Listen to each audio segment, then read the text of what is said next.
하나님의 말씀은 요한복음 11장 17절로 30절 말씀입니다. 요한복음 11장 17절로 30절 말씀을 함께 합독하도록 하겠습니다. 시작.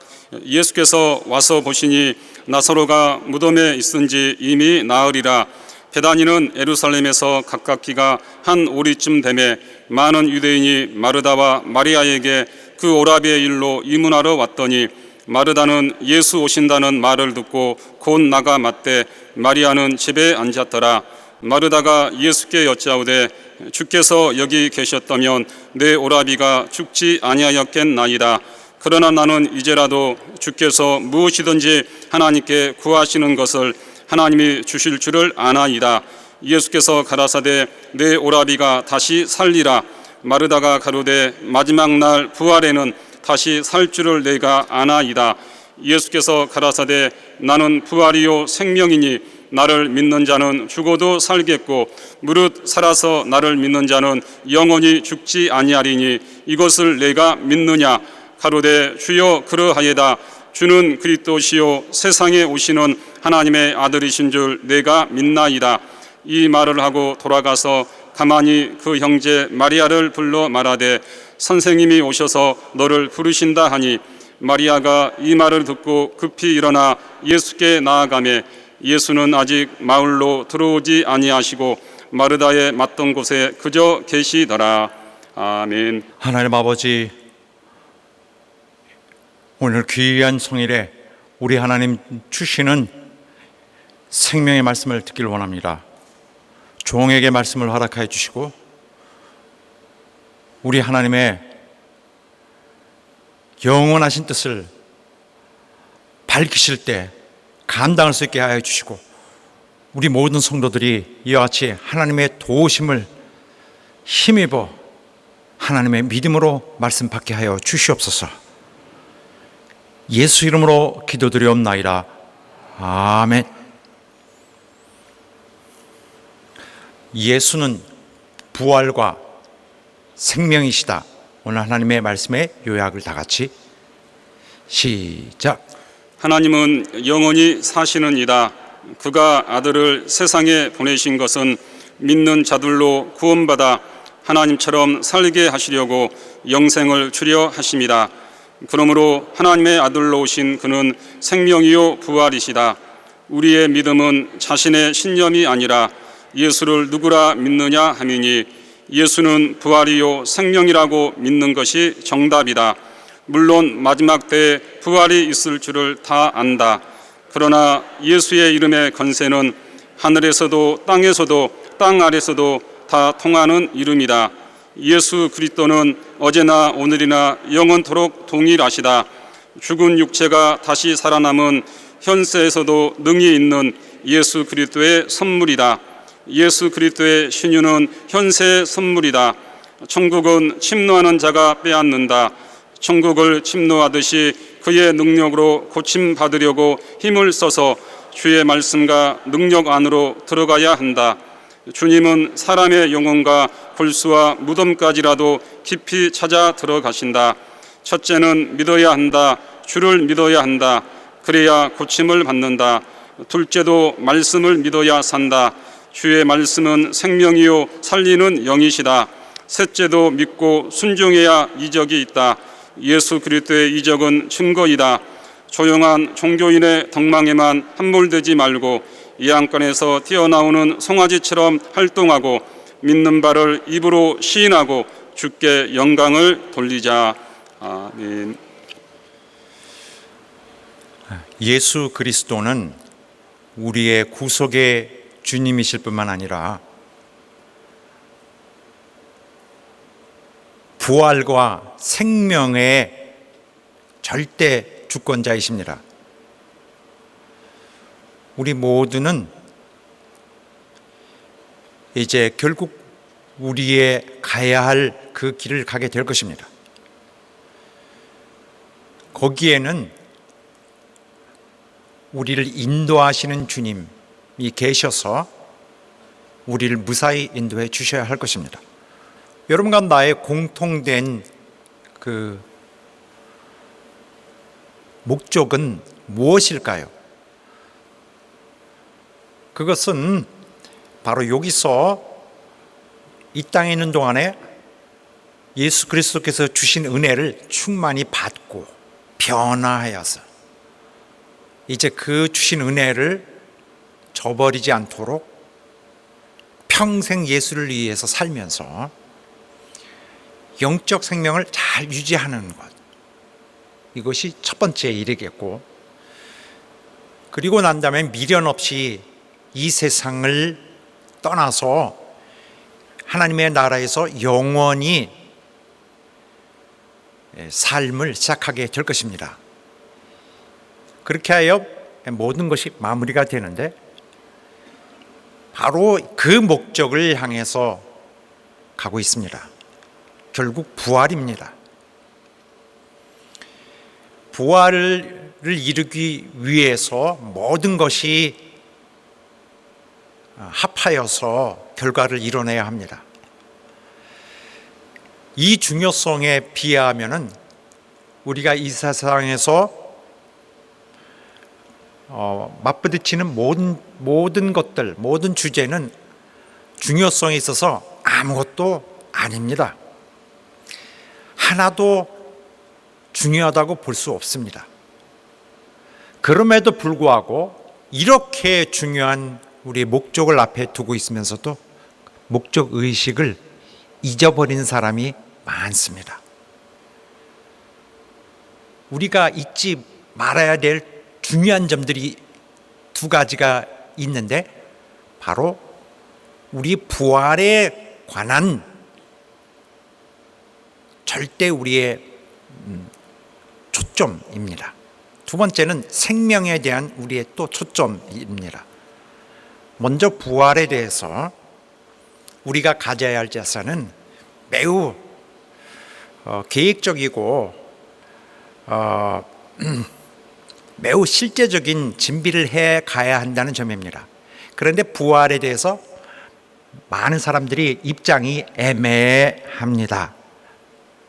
다른 말로 하면은 부활을 대할 때 느낌이 그리 없습니다. 그래서 마치 너무 먼 옛날에 있을 일로만 간주할 뿐입니다. 혹은 남 일처럼 여기고 있고 남의 나라 일처럼 여기는 수가 있습니다. 이런 마음을 갖고 있게 되면은 부활을 제대로 준비할 수가 없게 되는 것은 너무나 당연한 일입니다. 두 번째로는 생명에 대한 우리의 초점이 필요한 것인데, 많은 사람들이 자기의 생명을 옳게 유지하지 못하고 있습니다. 보통 이것은 왜 그렇게 하냐면은 사람들이 자기 속에 있는 영생이 이미 최종 상태라고 생각하기 때문에로 인한 것입니다. 그래서 자기의 영생이 확정되었다라고 단정을 해버립니다. 그렇게 된 사람은 생명의 값을, 자기가 누리고 있는 이 생명의 값을 그리 귀하게 여기지 않게 되겠죠. 하찮게 여깁니다. 이런 사람은 오늘 자기의 생명을 잘 간수하지 못하고, 따라서 마지막 날의 부활을 준비하는 데 실패하게 됩니다. 다시 말씀드리면은 마치 자기 안에 영생이 이미 확정되어 있는 것처럼, 다르게 말하면은 영생, 생명입니다. 생명, 영생의 모든 특질이 그 특성이 들어와 있는, 그러니까 영생의 근원이 들어와 있는 것처럼 생각하기도 합니다. 자기에게. 이것은 맞지가 않습니다. 이것은 우리가 평소에 우리에게 생명이 있다, 우리에게 생명이 있다를 많이 입버릇처럼 말하다 보니까 내게 생명이 뚝 떨어져서 독립적으로 내 소유로 들어와 있는 것처럼 생각하게 된 것입니다. 우리에게 있는 새 삶에 대해서 소중하게 여기고 또 우리의 마음을 가다듬고 믿음을 다해서 충성스럽게 이 새 삶의 운영을 잘 해가지 않으면은 부활의 길에 제대로 갈 수 없게 됩니다. 부활이라는 것은 가만히 있는데 갑자기 주어지는 것이 아니라 생명이라는 근거 속에서 향하여 가게 되는 것입니다. 생명이 있기 때문에, 영생이 보장되어 있기 때문에 부활이 되는 것입니다. 그래서 부활은 가만히 있는 사람에게 그저 갑자기 주어지지 않습니다. 그런 면에서 은혜를 받는 것과는 매우 다르다는 것을 기억해야 합니다. 은혜는 하나님이 아무에게나 주십니다. 그러나 부활은 결코 아무에게나 주시지 않습니다. 우리가 이 땅에 와서 사는 생명의 삶, 새 삶은 아무에게나 하나님이 값없이 너그럽게 주시지만은 부활하는 것은 별개의 문제입니다. 부활하는 것은 우리 자신들의 평생의 믿음의 결과로서 나오는 거예요. 부활은 우리의 일생의 결실입니다. 부활은 주님이 일일이 우리를 불러서 올려주셔야 합니다. 이 올림을 받을 자들은 누구냐? 주님이 기뻐하실 자들입니다. 평생을 통하여 주님에게 자기의 회개한 일생을 믿음의 증거로 제시한 자들이어야 합니다. 이 인생 평생 동안에 많은 고생을 하여서 새 생명의 고난길을 이기고 간 자여야 할 것입니다.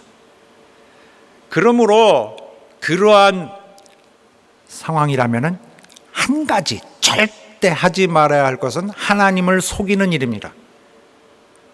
사람들은 잘 속여요. 평소에도. 그러나 어떤 경우에도 하나님을 속이는 것까지는 하지 말아야 할 것입니다. 성경에 보통 만홀히 여긴다라고 명시되어 있습니다. 하나님은 만홀히 여김을 절대 받지 않길 원하십니다. 오히려 그 반대로 우리는 하나님께 감사하고 하나님을 사랑하고 하나님께 죄송스러워하고 또 우리의 부족하고 연약한 것 때문에 항상 괴로워하고 있어야 합니다. 하나님은 이 땅에 있는 동안에 오직 이런 자만 찾으십니다. 마음이 상한 자에 가까이 가십니다. 그를 어떻게 감싸마 주려고, 그를 어떻게 구원하고자 가까이 계시는 거예요. 또한 통회하는 자를 구원하신다 그랬습니다. 회개하는 자를 구원하시려고 있는 것입니다. 이 세상에 하나님과 우리의 만나는 유일한 길이 바로 우리의 상한 심령이고 우리 회개하는, 우리의 돌이키는 우리의 마음입니다. 그러므로 우리의 은혜의 일생은 바로 하나님 주신 은혜에 걸맞는 것으로, 그런 심령으로 이끌어 나가야 될 것입니다. 이 새 삶 안에서는 죄 많은 우리의 인성을 극복하는데 온 일생을 다 투자해 갈 수밖에 없습니다. 부활이라는 것은 결국 평생을 잘 이끌어 간 사람입니다. 어떻게 이끌어요? 생명을 잘 보존한 사람들의 결과입니다. 그러므로 간혹 우리들이 자주 갖고 있는 생각인 바 결국 죽기 전까지만 예수 믿는 자로 완전히 만들어 놓으면 다 된다, 끝이다. 그래서 인생을 쭉 돌고 돌다가, 죄악 속에서 돌고 돌다가 그저 인생의 마지막 부분이라도 얼른 예수 믿고 그때부터 다 회개하면 그 전에 했던 건 싹 씻어진다. 이렇게 계산하면 절대 실패합니다. 부활이라는 것은 다른 것과는 완전히 별개의 것으로 생각해야 돼요. 부활은 생명을 보존하는 투쟁을 평생 한 자들이 기대할 수 있는 것이다. 그러므로 부활은 마치 내가 예수 믿을 때 등록이 되어서 이름이 새겨짐으로써 등록했으니 자동으로 언젠가는 내가 자동 구분이 되겠다. 천국 쪽 이렇게 할 때 천국으로 구분되겠다고 생각하는 자동 시스템은 잘못 보고 있는 것입니다. 이것은 자동 시스템, 믿는 자는 자동으로 이쪽으로 이쪽 지역으로 옮겨지는 것이라기보다는 주 예수님과의 개인적 관계의 결과인 것입니다. 부활할 수 있는 자는 예수님과의 정원 생활을 성공하는 사람입니다. 예수님과의 실제적인 결혼 생활을 한 사람이에요. 예수님과 결혼하기 위해서 결혼이 약속된 자로서 사랑하는 주님을 사모하고 기다리는 것입니다. 그런데 사람들이 이렇게 어쩌면 어렵고 중요한 문제일 수 있는 바로 이 주제에 대해서 굉장히 소홀히 대합니다. 사람들은 하나님의 진리마저도 자기들의 마음에 맞는 대로 해석하는 경향이 있어요. 그렇게 하면 망합니다. 어떤 사람들은 예를 들자면은 교회에게 무슨 악의를 갖고 복수를 합니다. 왜 복수를 하냐면은 교회가 자기를 나쁘게 했다는 것 때문이죠. 혹은 다른 이유, 그냥 아무것도 안 하는 그냥 질투, 자기 세상에서의 실패 이런 걸 가지고도 교회에 보복을 하려고 합니다. 교회가 사람을 나쁘게 할 일이 없어요.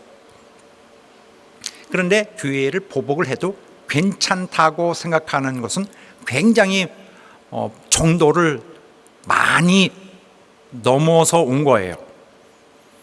그 사람은 왜 그렇게 생각하냐면 자기 마음이 그렇게 믿기 때문에. 사실은 자기 속에 있는 육신의 욕심이 그렇게 생각하고 있는 것인데, 이것은 이렇게 생각하는 것으로서 이것은 정당성, 어떤 객관성이 있다라고 주장을 합니다. 그리고 한편으로는 마음이 영생이 이미 확보됐기 때문에 괜찮다, 이거 아무리 이렇게 해도 부시고 이래도 상관없다, 어차피 영생은 결정된 것이다 라고 단정을 해버립니다. 해석을 잘못한 거죠. 해석은 아무도 하지 않습니다. 계시만 있고 하나님이 당신의 뜻으로 하십니다.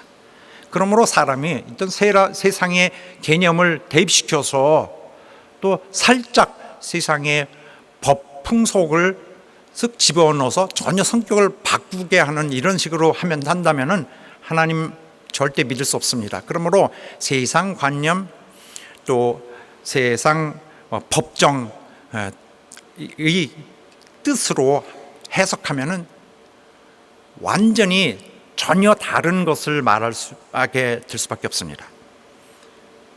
그런 식으로 자기 뜻으로 하나님의 진리를 해석하는 자는 그 자세가 굉장히 나쁜 거예요. 괘씸한 것이죠. 죄인이 정말 당돌하게 말도 안 되게 죄인의 심산으로 하나님의 뜻을 재해석하는 것입니다. 이렇게 하면 안 됩니다. 여러분과 나는 평생 교회를 우리 주님의 섬기는 그 방법으로 삼고 교회를 주님의 몸으로 확실히 인식을 하고 사랑을 드림으로써 평생 나는 죄인입니다. 나는 당신의 은혜를 받았습니다. 그러나 부족합니다. 회개하는 것을 평생 해 나가야 합니다. 이런 상황이라면 주님을 내가 속일 수 있다는 것은 정말 완전히 화인을 맞고 속에 도저히 돌이킬 수 없는 상태로 나빠진 자가 아니면 하지 않을 것입니다. 부활은 먼 미래에 있을 일이 아닙니다. 실제적으로도 그렇게 멀리 있지 않고, 무엇보다도 부활은 오늘에 대한 결과입니다. 오늘의 내 신앙에 대한 내 노력의 결과인 것입니다. 여기서 가장 무엇보다도 중요한 문제는 회개해야 하는 그 긴장감. 긴장감을 놓치게 되면은 위험하게 됩니다. 두 번째로 은혜. 내가 받은 은혜에 대해서 절대 잊지 말고 그 감사를 부여잡고 있어야 합니다. 그렇지 않으면 위험하게 됩니다. 우리에게 주신 새 삶은 내가 어떻게 할까 하고 써내려가는 것이 아니라, 우리의 삶은 우리 안에서 주님이 사시는 당신의 삶이나 마찬가지입니다. 우리의 삶은 주님이 우리 속에서 사시는 거예요. 주님은 우리 속에서 그의 생명을 갖고 들어오셔서 우리로 하여금 아무쪼록 우리가 잘 되도록 그가 끝까지 애를 쓰십니다. 아무쪼록 잘 되도록 원하시는 것이죠. 그래서 격려하시고 또 용기를 주시고 또 바라시는 것이 있어요. 그렇게 하심으로써 최선을 다하십니다. 우리 신앙생활은 주님의 모진 노력이에요. 우리 속에서 주님이 애를 쓰셔야 합니다.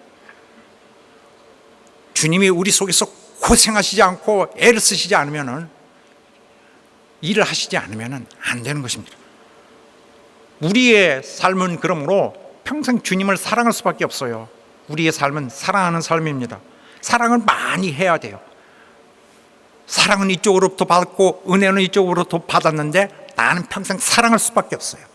나는 자꾸 사람에게, 많은 자들에게 베풀 수밖에 없습니다. 왜냐하면 이것이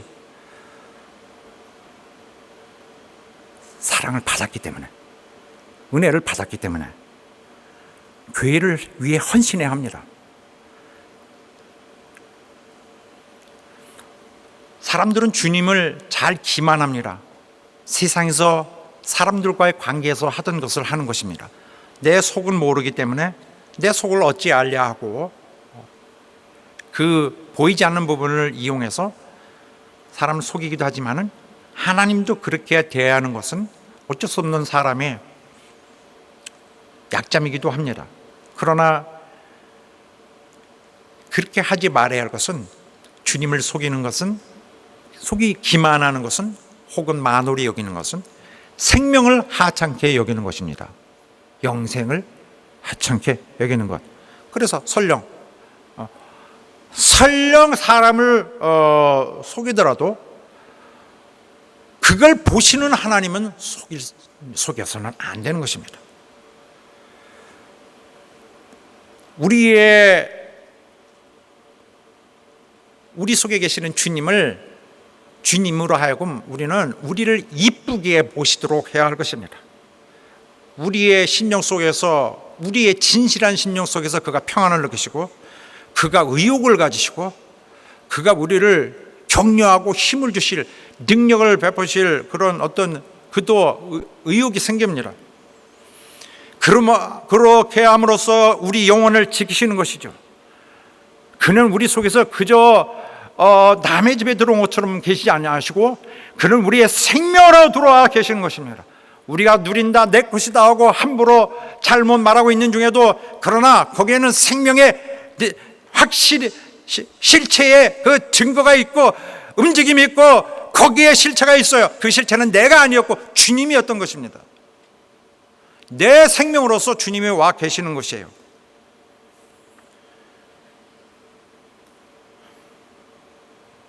그래서 우리가 부활하게 되면은 우리의 신앙생활 성공하게 된 것입니다. 우리 인생이 만만치 않습니다. 인생을 생각하다 보면은 더 중요한 것을 놓치고 맙니다.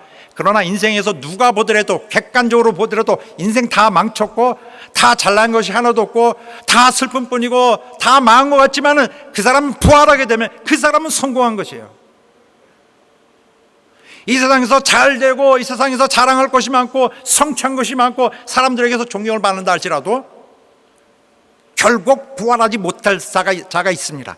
이 세상에 있는 것과 하나님 보시는 것과 인간이 해석하는 진리와 하나님이 이루시는 하나님의 진리의 계시에 명시하는 것은 반드시 하나님의 뜻대로 이루어진다는 것을 알아야 합니다.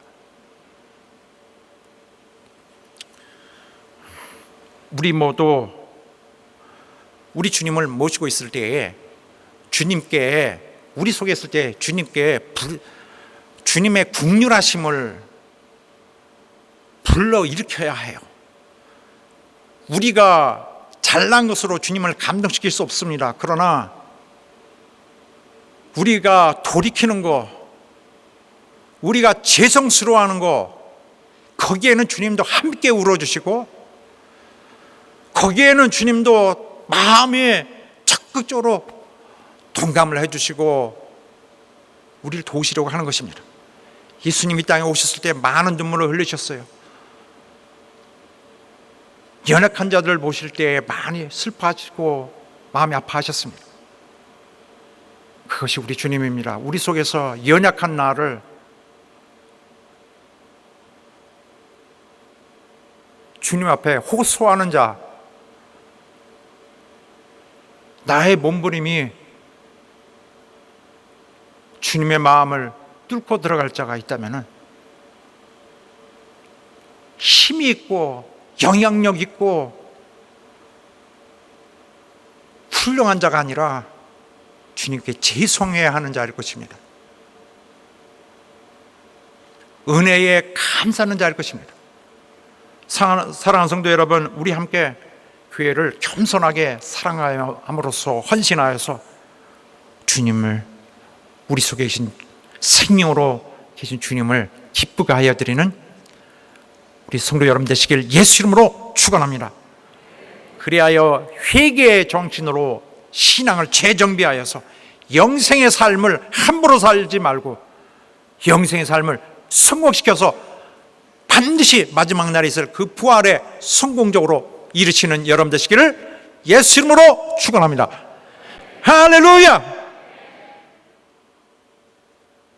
자, 오늘 본문의 말씀에 보면은 우리 성경사에 또 기독교 역사에 가장 중요한 한 사건을 대하게 됩니다. 바로 나사로의 부활 사건입니다. 이 사건은 지난번에 있었던 수전절과 또 앞으로 주님이 돌아가시게 될 그 유월절 사이에 있습니다. 그 기간 중에 불과 한두 달밖에 남지 않았는데 그때 예수께서 예루살렘과 가까운 베다니에 오셔서 겪게 되시는 사건입니다. 베다니에는 예수님의 가장 친한 친구가 있습니다. 나사로와 그의 자매들 마르다와 또 마리아 있는 곳입니다. 예수께서 저 요단강 건너편에 이방에 가 계셨습니다. 베레아 지방에 계셨는데 갑자기 소식을 듣고 있다가 베다니에 마침내 가깝게 외곽에 도착을 하셨어요. 그런데 예수께서 나사로가 위독하다는 소식을 듣고도 한 이틀을 더 지체하셨다가 마침내 4일 된 죽은 지 4일 된 후에야 나사로의 집에 있는 베다니 거기 외곽에 도달하셨습니다. 자, 분명하게 너무 늦게 도착하셨죠. 마리아와 마르다는 이미 그 사이에 오빠의 죽음을 맞이하고 이미 장사를 매장을 마친 후입니다. 그리고 그 곡하는 그 기간을 이미 진행해 가고 있는 중이었습니다. 그때서야 주님이 도착하셨어요. 여기 성경 말씀에 보면은 예수께서 와서 보시니 나사로가 무덤에 있은지 이미 나으리라 했습니다. 나으리라, 나으리 그렇게 중요하죠? 성경에 아까운 이 한 단어를 거기다 넣었습니다. 이 한 문장을 굳이 더했어요. 나으리라. 나으리 중요합니다. 나흘 되면은 모든 것이 달라집니다. 자, 이스라엘 그 근방 팔레스타인 지역에는 고온 다습합니다. 온도가 높고 습기가 많아서 사람이 죽으면 금방 부패하기 시작합니다. 부패가 워낙 빨리 시작되기 때문에 죽은 사람이 있으면 당일에 장사를 지내는 것이 풍습입니다. 그런데 가끔 한 3일까지도 버티는 사람들이 있긴 합니다. 이것은 뭘 말하냐면은 기본적으로 그 유대인의 풍습에 그 3일이라는 기간이 중요한 것으로 여겨지고 있기 때문입니다. 3일이라는 것은 사람이 죽은 후에 그 영혼이 완전히 떠나지 아니하고 그 근방에 머물러 있는 것입니다. 그 혼이 거기 있어서 아직 가지 않고 있다가 다시 들어갈까 말까를 생각한다고 합니다. 어떻게 할까 하고 고민하다가 나중에 3일 정도 그렇게 하다가 4일쯤 되면은 이미 많이 부패가 진행되어서 도저히 이것은 그 상태로는 살 수가 없는, 이미 선을 넘어간 때이기 때문에 아유 이제 안 되겠구나 하고 완전히 떠나게 된다는 것입니다. 주님이 나사로의 집에 오시게 될 때는, 그래서 이적을 행하시게 될 때는 4일이 지났습니다. 이것은 유대인의 그 개념으로 볼 때도 혼이 다시 들어올 그 기간은 넘었다는 것입니다. 4일째 되면 부패, 사람의 썩어진 모습 확실히 드러나기 때문에 사람이 들어가도 살지 못하게 됩니다. 영혼이 들어가도 살지 못하게 된다. 최종적 확인이다. 뭘 확인이요? 사망. 회생 불가능. 이런 시점이 나흘이에요. 그래서 이렇게 됐는데 베다니는 예루살렘에서 이제 가깝기가 한 5리쯤 된다고 그랬습니다. 그리 멀지 않아요. 한 3km 정도. 이거 뭘 말합니까? 베다니가 예루살렘에서 한 5리쯤 된다는 것은 예수께서 굉장히 위험한 지역에 오셨다는 사실입니다. 예루살렘에는 주님을 죽이려는 움직임이 계속 있고 주님의 적대자들의 온상입니다. 여기까지 위험하게 오셨어요. 그런데 또 한 가지 중요한 것이 있습니다. 많은 유대인들이 마르다와 마리아에게 그 오라비의 일로 위문하러 왔더니 이 집안에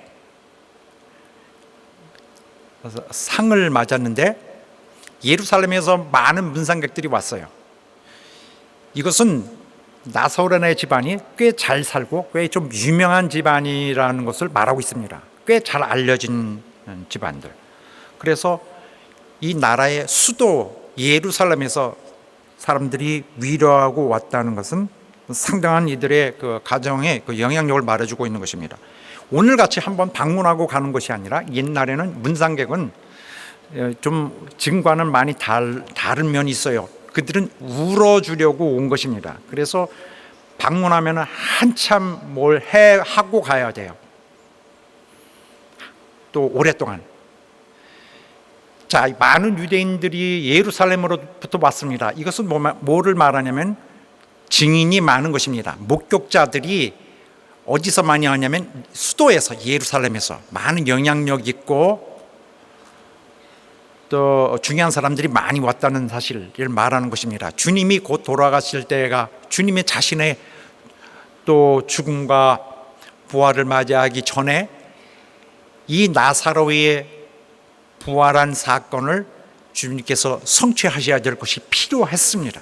그래야 주님도 당신이 이와 같이 부활이라는 것이 있는 바 당신의 부활도 확실히 참이었다는 것을 알려주기 위해서 하나의 징검다리로서 나사로의 경우도 필요했던 것입니다.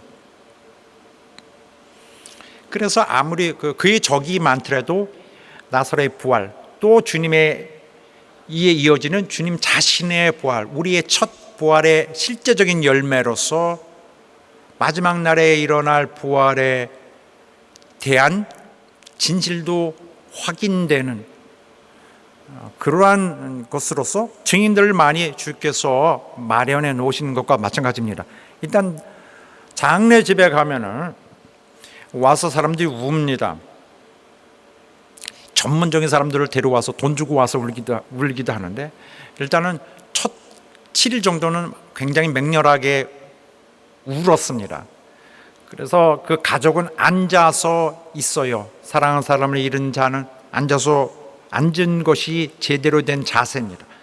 그러면 문상객들이 와서 많이 울어주고 함께 있게 되는데, 그래서 오늘 이 나사로 사건에 보면은 그 마리아는 거기 계속 앉아서 울으려고 그러고 앉아 있다고 했습니다. 앉아 있는 것은 제대로 장례를 맡고 있는 거예요. 그때에 예수께서 거기를 가까이 오신다는 소식을 듣고 마르다는 예수님을 맞으러 뛰어나갔습니다. 성격상 마르다는 굉장히 적극적이고 활동적이고 또 책임감도 강하고 했습니다. 예수님께서 오신다는 소리를 들으니까 장례고 뭐고 튀어나갔습니다. 그러나 마리아는 거기 앉아서 여전히 자기 일을 하고 있었습니다. 주님을 만나자마자 갑자기 서름이 터지고 울음이 터져서 그냥 주님 앞에 쏟아놓습니다. 주여, 여기 계셨다면 오빠가 죽지 아니하였을 텐데 왜 이제 오십니까? 하는 말인데, 진짜로 비난하는 것은 아니고 이 날짜 계산을 해보면은 이미 너무 주님께 소식이 갈 때는 너무 늦어 있었습니다. 어쨌든 주님에게 불평하는 것은 아니고 그 비통함을 나타내는 것이죠. 어떻게 합니까? 주님 계셨더라면 살아있었을 텐데. 이름하여 아직 병들었을 때, 죽기 전에 아직 병으로 헤매고 있었을 때는 주님이 계셨다면 살릴 수 있었을 텐데. 그래서 주님이 반드시 그의 능력으로 살릴 것을 믿고 있습니다. 그렇지만은 신기하게 그렇게 주님의 능력을 믿고 있는데도, 치료의 능력을 믿고 있는데도 주님이 그 자기 오빠 나사로를 살릴 수 있다는 생각은 없습니다. 멍하고 없어요. 생각하지 않습니다. 무감각합니다. 부활이라는 것은 굉장히 먼 곳에 있는 아이디어인 것 같아요. 부활에 대해서는 그저 아무 생각이 없습니다. 그저 생각이 나질 않습니다. 비현실. 부활은 비현실적 현실. 오빠는 살아날 것이, 반드시 살아났을 것입니다. 그런데 부활은 전혀 감안하고 있지 않습니다. 그리고 말합니다. 주님이 이제부터라도 하나님께 기도하시는 것은 하나님께서 들어주실 것입니다. 부활이 아닌 다른 방법으로 도와주실 것이다. 이렇게 말하고 있는 마르다를 주님이 보고 계십니다. 그때 주님께서 이렇게 이 상황을 보시고 아닌데 하시면서 내 오빠는 다시 살아날 것이다 라고 말씀하셨습니다. 이때 마르다는 맞죠, 맞습니다, 마지막 날 부활에는 다시 살 줄을 알고 있습니다 라고 대답했습니다. 마르다는 주님의 하신 말씀을 잘못 이해하고 있는 거예요. 마르다는 그냥 주께서 나사로가 다시 살리라 하실 때에 마지막 날에 있을 일을 말씀하시는 줄로 생각했습니다. 마지막 날에는 다 부활하니까. 맞습니다. 마지막 날에는 살아날 것입니다 라고 했습니다. 주님은 곧 그 자리에서 그를 일으킬 것입니다. 그런데 그러한 상황은 전혀 고려되고 있지 않습니다. 그저 무디입니다. 그저 추상적인 부활, 여기에는 해당되지 않는 개념처럼 여기고 있습니다. 물론 마르다가 부활이 있다는 사실을 인정한 것은 괜찮은 모습입니다. 부활은 유대인에게 생소하지 않습니다. 어쨌든 주님이 마르다를 위로한다는 뜻으로 살아날 거야, 나사로가 살아날 거야 라고 말씀하시는 줄 알았습니다. 그러나 예수님은 실제적인 것을 말하고 있는 것입니다. 지금 당장이라도 살릴 수 있다라는 것인데, 이것은 지금 당장에 살리고 안 살리고는 두 번째 문제고, 부활은 주님에게는 현실이었습니다. 당장 일으킬 수 있는 문제, 주님에게는 언제나 준비된 그의 넉넉한 주권과 능력으로 이룰 수 있는 일이었던 것입니다. 이것은 주님 혼자 주장하신 것이 아니라 구약 성서에서 계속 주장해 왔던 것입니다. 부활이 있을 것을 수없이 많이 언급하고 있습니다. 그래서 유대인은 부활이라는 개념에 익숙한 거예요. 이를테면 한 가지 보면은 이렇게 시체가 일어난다고 분명하게 말하고 있습니다. 또 어떤 경우에 보면은 여호와께서 그의 신을 보내서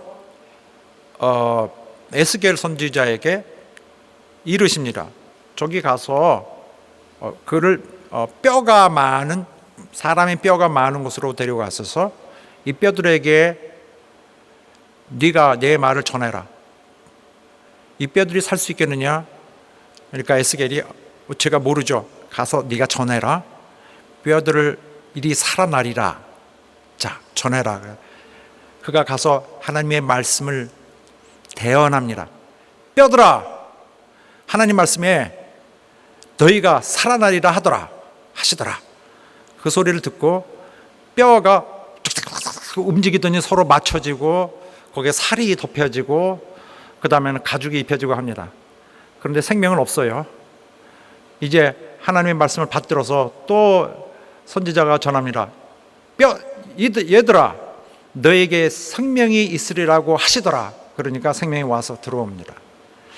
이런 일들은 이런 예들은 부활에 대한 생각을, 부활에 대한 하나님의 진리, 없어지지 않는 그의 진리, 사람의 해석과 무관한 하나님의 계획이 거기 있음을 나타내주고, 예수님은 그러한 모든 계획을 그대로 이어가십니다.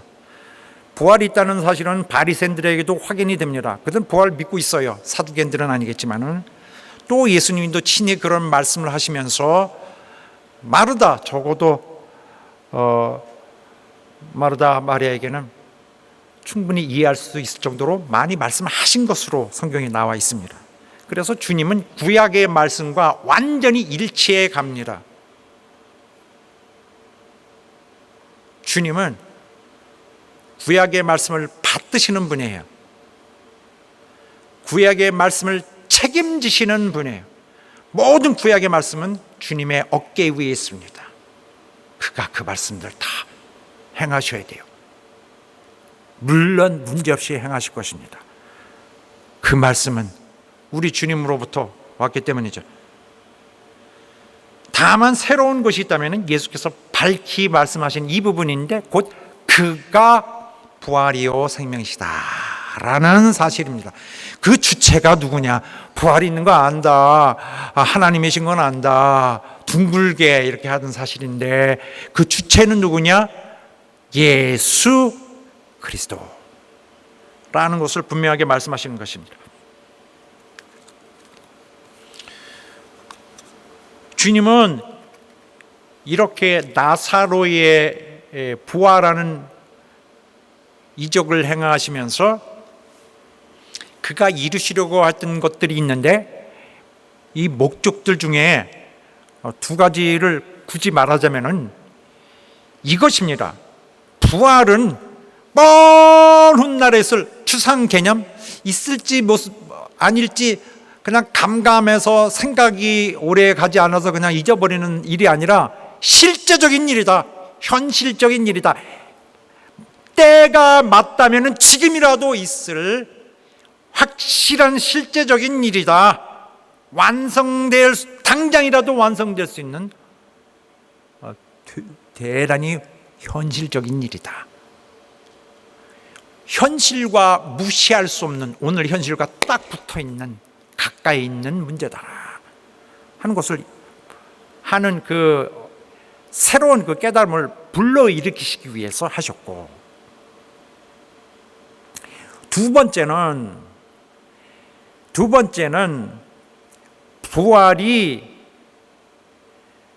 부활을 일으키시는 것은 그렇게 하시는 분, 주체 하시는데 그 운영하시는 분은, 가동하시는 분은 예수님이시다. 당신 그분이시다 는 것을 알리려고 하는 것입니다.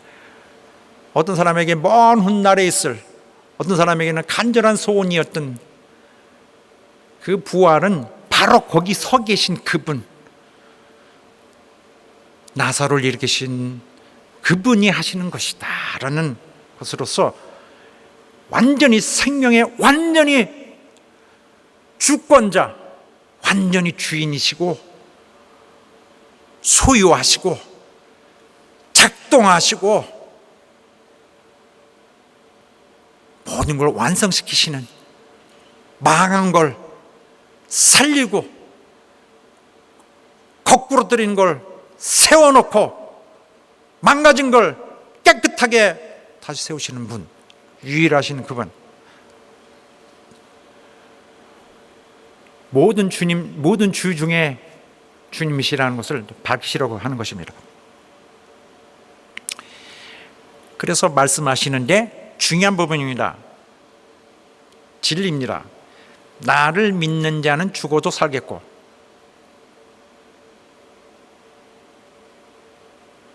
이건 무슨 뜻이냐?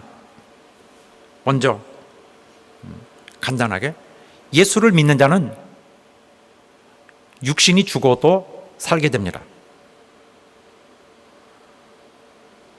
잠시 후에 더 다른 설명을 붙일 때인데, 그때는 오히려 머리가 좀 더 헷갈리고 어려울 수 있어요. 아예 지금 이렇게 결정해야 됩니다. 예수를 믿는 자는 육신이 죽어도 살게 된다. 그러므로 끝이 아니다. 슬퍼할 일이 아니다.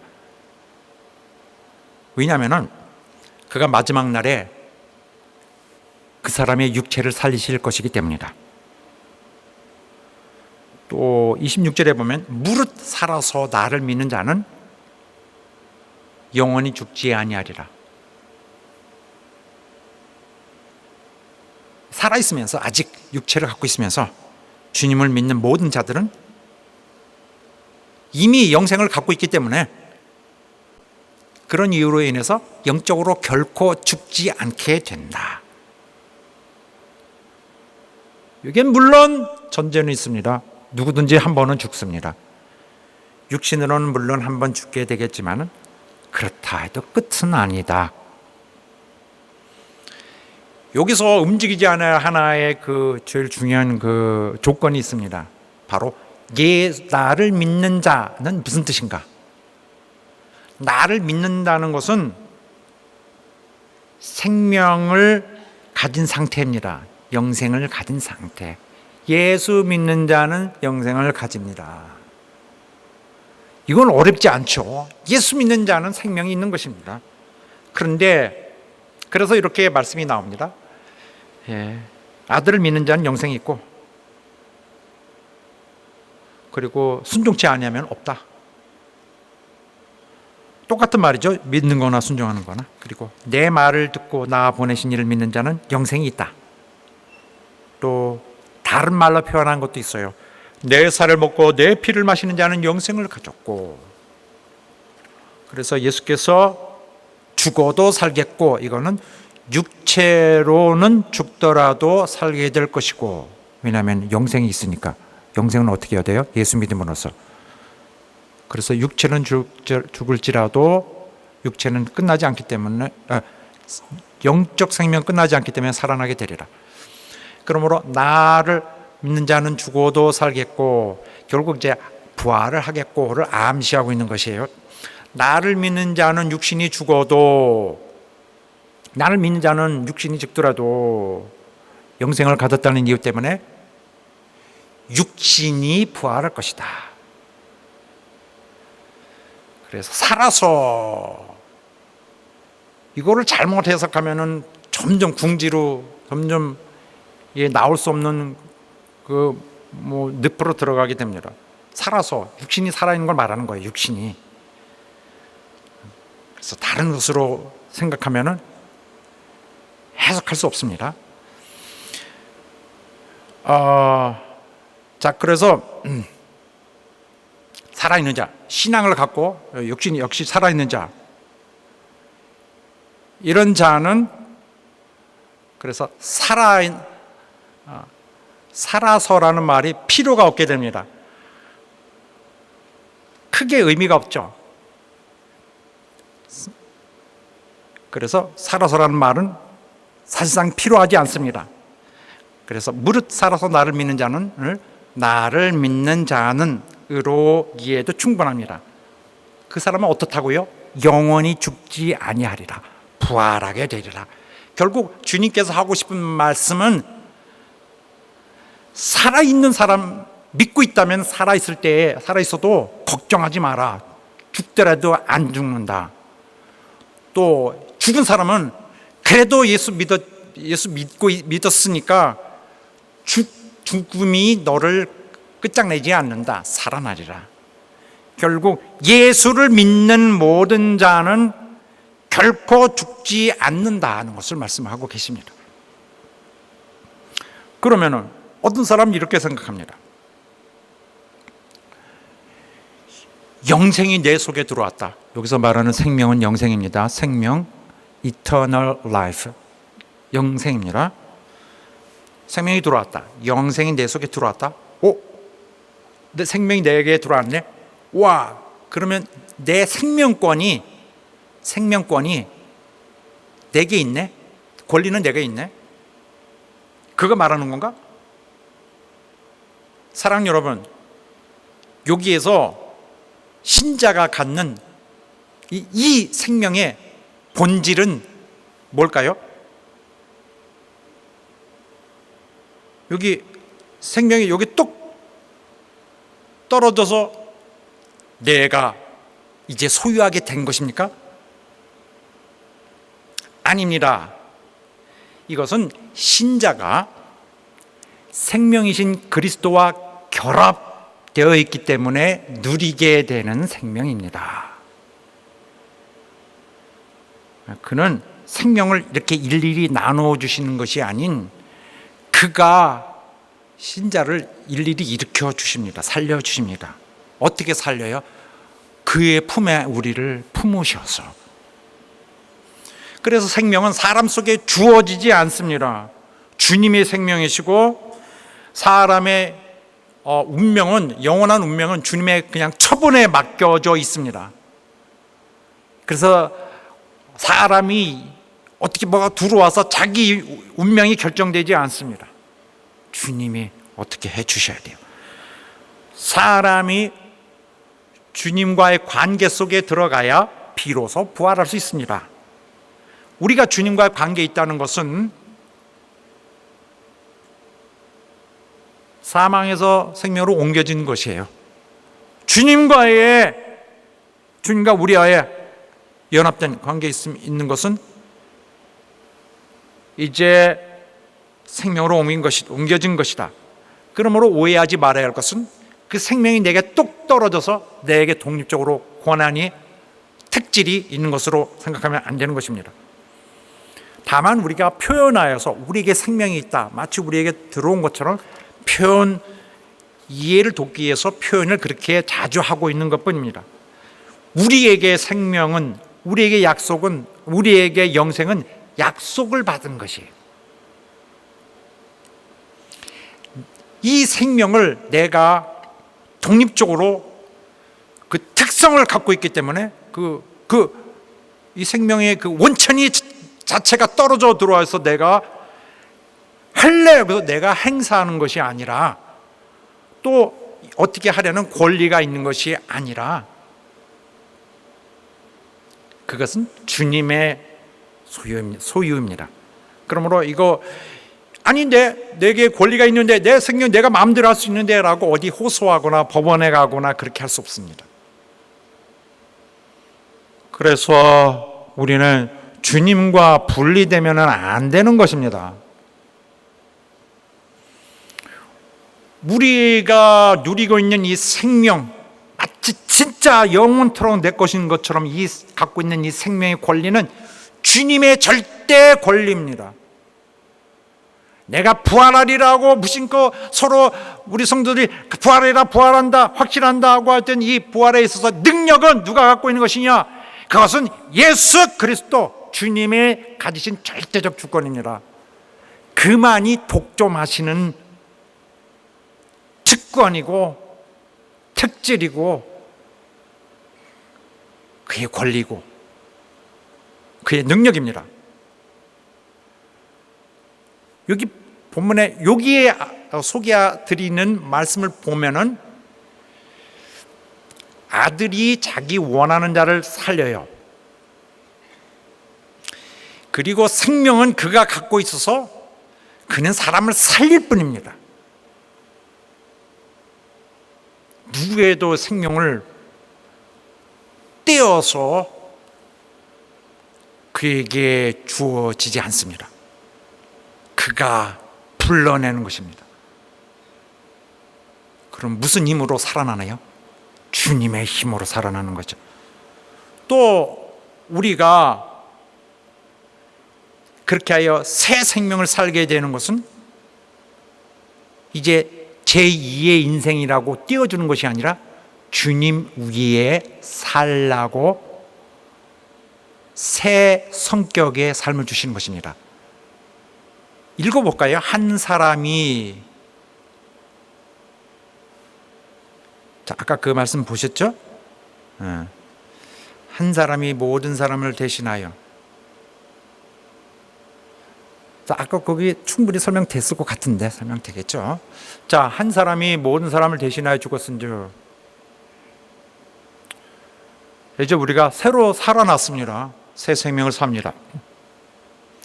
이건 성격상 내 새 인생 아닙니다. 자, 함께 읽어보겠습니다. 시작. 한 사람이 모든 사람을 대신하여 죽었은즉 모든 사람이 죽은 것이라. 저가 모든 사람을 대신하여 죽으심은 산자들로 하여금 다시는 저의 자신을 위하여 살지 않고 오직 저희를 대신하여 죽었다가 다시 사신 자를 위하여 살게 하려 하심이라. 그래서 우리에게 어떤 생명의 원천이 들어와 있는 것이 아니라 우리가 주 안에 있어서 주와의 관계 속에 있고 그를 위해서 살고 있어야 생명이 유지가 되는 것입니다. 그러므로 우리에게는 새 삶은 내 자신을 위해 사는 것이 아닌 주님을 위해 사는 목적으로 허용되어 있는 것입니다.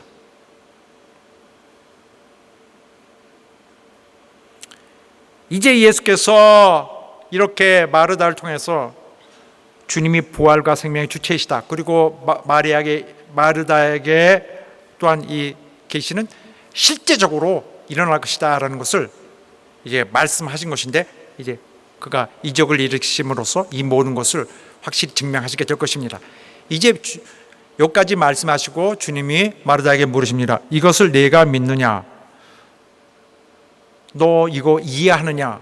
이걸 물으신 것이 아니라 마르다라는 인격에게 너는 어떻게 할래? 너는 이 믿음에 들어올래? 아닐래? 아니냐? 이것은 단지 묻는 것이 아니라 들어와라 물으시는 것입니다. 그가 홀로 부활의 능력이시며 생명의 원천이라는 것을 너는 믿고 있느냐?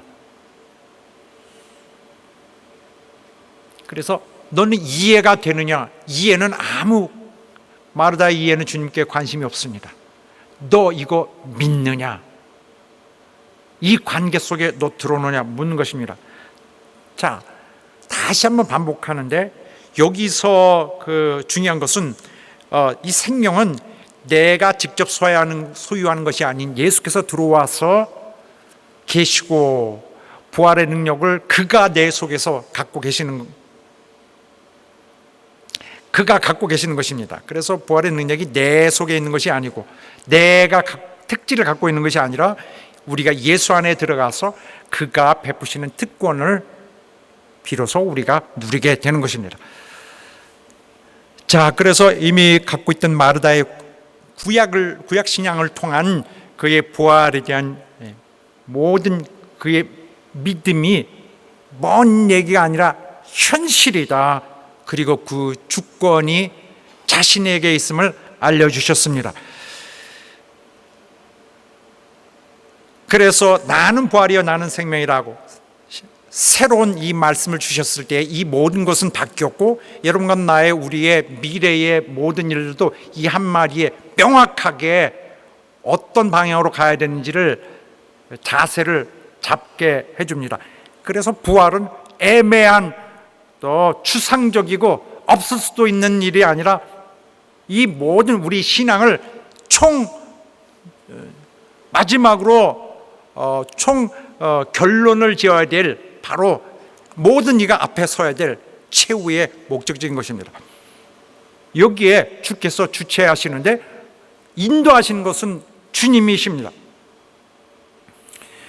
주님의 주권이 우리 안에서 거하셔서 우리 안에서 주께서 역사하심으로써 우리가 부활의 체험을 할 수 있게 되는 것입니다. 우리의 부활을 역사하는 것도 자동이 되는 것이 아니고 우리에게 생명이 유지되는 것도 자연으로 되는 것이 아니고 주권이 예수에게 있습니다. 예수님을 잘 모시는 여러분 되시길 주의 이름으로 축원합니다. 내게 함부로 권한이 내게 있다라고 내게 있는 것처럼 하고서 이미 줬는데 상관 마시오 할 수 없습니다. 모든 주권은 우리의 생명의 주권은 우리의 부활의 능력은 오직 예수께만이 있는 것입니다. 유일한 소유자. 시스템을 망가뜨리시고 자동 시스템 망가뜨리시고 오직 예수만 의지하는 여러분 되시기 바랍니다. 그리하여 마르다가 말합니다. 주여 그러합니다. 주는 그리스도시요 세상에 오신 하나님의 아들이신 줄 내가 믿습니다. 이전에 사도들이 했던 모든 신앙 고백을 전부 여기에 다 담았어요. 얼마나 훌륭하게 성숙한 그 고백입니까? 게다가 메시아 사상까지 다 있습니다. 이분은 세상에서 오시는 하나님으로부터 세상에 오시는 분입니다. 성경을 메시아 사상의 구약 성경을 다 하나로 다 담아서 주께 고백을 올렸습니다. 사랑하는 여러분, 이제 나사로를 살리실 것인데 주님은 부활의 능력을 가지시고 생명의 원천을 가지셔서 모든 부활의 주체심을 기억하는 우리가 되시기를 간절히 바랍니다. 주님이 부활의 첫 열매가 되셔서 누구도 부인할 수 없는 이제 주님을 따라서 가는 바로 현실 중에 현실 이미 문이 열렸고 거기로 우리는 달려가게 될 것입니다. 우리가 주님이 우리 가운데 계실 때에 비로소 신앙생활을 할 수 있습니다. 우리의 생명을 유지할 수 있습니다.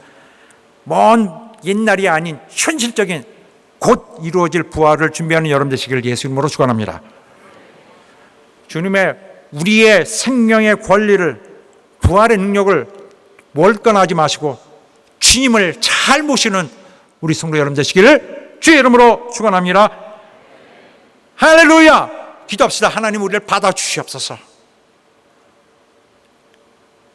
부활의 능력이시고 생명의 참 근원이신 주님, 내 속에서 역사하시고 나를 부활의 길로 인도하시고 초나라에 갈 때까지 성공적으로 가도록 내 속에서 날 인도하여 주옵소서.